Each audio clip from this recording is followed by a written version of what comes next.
horta wax way ka jiraan oo kalsooni darra jirta kalsooni darra inagu dhacday ayaa jirta kalsooni darradu inaan dalka ka yaacno inaga ma dhicin nolosheena meel kasto kamid ah kalsooni darradu way ka jirtaa bal horta suuqan burcas soo dhex mara haddaad soo aragtaan board af Soomaali ku qoran aniga ay soo doonta reer burcama Ingiriis ba ya horta Ingiriis ba deetiin hargeysa ma Ingiriis ba magaalo kastood marto فرح شوب عن كوسماتيكس علي باربر ستيشن وهذا النوع عصير وأديك بور كاغو هدي وشيددي سطحي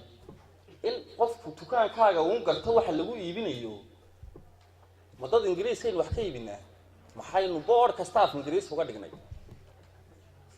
حقيقة نفتي اللي قلت تيجي ورقم يساعد تاس واحد شيء يساعدنا إنه إسكو عرقنا تطول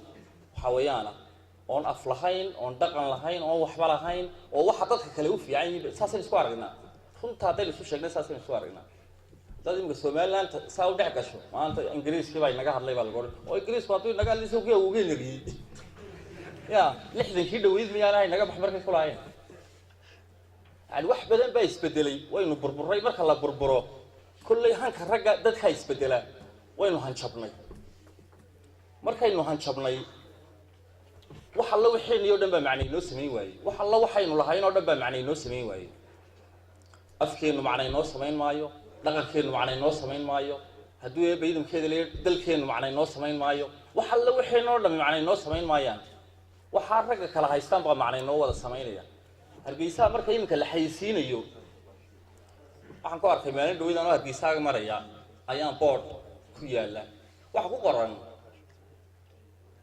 ku qoran Canadian secondary school miyuha deetana waxa lagu sii xayisiinaysaa macallimiinta dhigaysa waa Kenyaati manhajka la dhigaya waa manhaj Kenyaatiya macallimiinta dhigaysana waa macallimiin af Ingiriis ku hadasha iskuulkaasi waa xayisiis horta iskuulkii Canadian baa loo bixiyay waa markii koowaad waa markii labaad curriculumkiisina Kenyaati baa laga dhigay waa marka saddexaad waxa la yiri macallinka dhigaana af Ingiriis buu ku hadlaa anigu ilmaan dhalay weligii ma geeyeen iga wali ma geeyeen ilmaan dhalay meel ilmaha yar ee dhaqane ku kacaya meel af Ingiriis laga hadlay ma geeyeen anu ilmaha yar ee dhalay waxaan u dhalay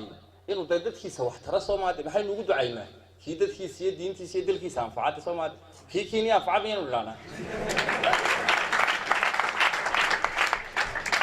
laakiin saadii lagu yiri manhajkii waa Kenyaati ogow manhajku wuxuu go'aamiyaa ilmaha soo baxaya nooca uu ekaanayo manhajku wax fudud maaha manhajku wuxuu ku dajisay wadan walba manhajkiisa waxbarasho waa falsafada wadankaasi aaminsan weeyaan manhajka waxbarashadu maaha wax yar oo fudud laakiinse waa wadankaasi wixii uu aaminsanaa iyo ilmaha mustaqbalka uu soo bixi doona inuu sidoo u fikirayay la rabay weeyaan manhajka waxa lagu dajiyaa kontonka sano soo socda dad sidee u fikirayeen u baahanay inuu soo saaro la yiraahdo content-ka meesha ku yaala miima laakiin sa ideology iyo falsafada ka dambaysa manhajka miima oo kolka la igu manhajkiisu waa Kenyaati ilmahaagi inuu Kenyaati noqonayo garanaysa waayo ilmahaagu garan maayo inta isku jiraan burciyo sheekh ku garan maayo waayo manhajkiisa kuma wada taalade iskuulka waxa sida loogu xayisiinayaa dadkeena jecel meel Canadian la yiraahdo ama la yiraahdo New York Secondary School ama la yiraahdo Miami Primary School magac meel kala adu meel wadata ya dadkeena jecel meel af Ingiriisiga laga hadlo anigu idin meel af Ingiriisiga baranina ama barteed barta oo sida loogu hadlayo sida loo akhristo barta laakiin si afku aqoon ma hadee kalsooni darrada ay nagu dhacday waxay ka muuqataa gidaaradeena aynu af Ingiriisiga isaga wada qorano dhamaanteen waxaynu isku aragnaa oo saan siri inaynaan dad shiraahay kolka ilaa aynu dad kala hoos galno ma noolaan karano saasaynu aaminay laakiin hadda xaqiiqadeena runta eegto Soomaaliland soo inagu kuma noolinimo soo inagu reer Soomaaliland ma Mareykanka ay noodisi Soomaaliland بعيد بين نجاعة ويسبب كان سميسرني 290 bilyan baa iba ku baxay Afghanistan habar aakee lagama dhigin hada milyan ma bilyan ayaa ku baxay ka dhigisteeda ma cid baa hubkay naga dhigtay maxaynu ku dhisanay waxaan leenahay ku dhisanay waxaan leenahay baynu ku dhisanay oo inuu nabad ku noqonay oo inuu wax jira ku naayday laakiin se waxaynaan lahayn kumaynaan kala bixi kareen